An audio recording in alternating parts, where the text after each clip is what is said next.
बारामतीत अजित पवार यांच्यावर काल अंत्यसंस्काराच्या वेळी सलामी देत असताना पोलिसांकडून मिसफायर झाल्याची बातमी समोर येते।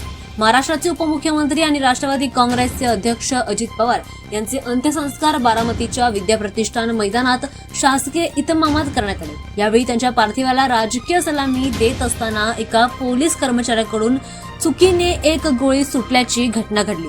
अखेरच्या सलामीसाठी 3 राऊंड फायर हवेत केले जात होते, पण दुसऱ्या राऊंडमध्ये एका पोलीस जवानाच्या बंदुकीतून अकस्मात मिसफायर झाले। सुदैवाने या मिसफायरमुळे कोणतीही इजा झाली नाहीये, कोणतीही जीवितहानी झाली नाहीये।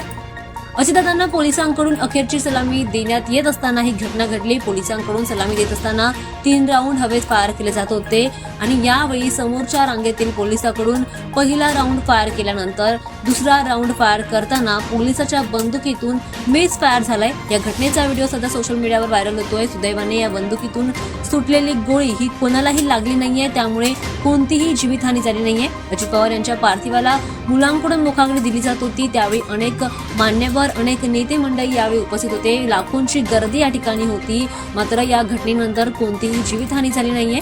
देशाचे केंद्रीय मंत्री गृहमंत्री अमित शहा देखील यावेळी उपस्थित होते।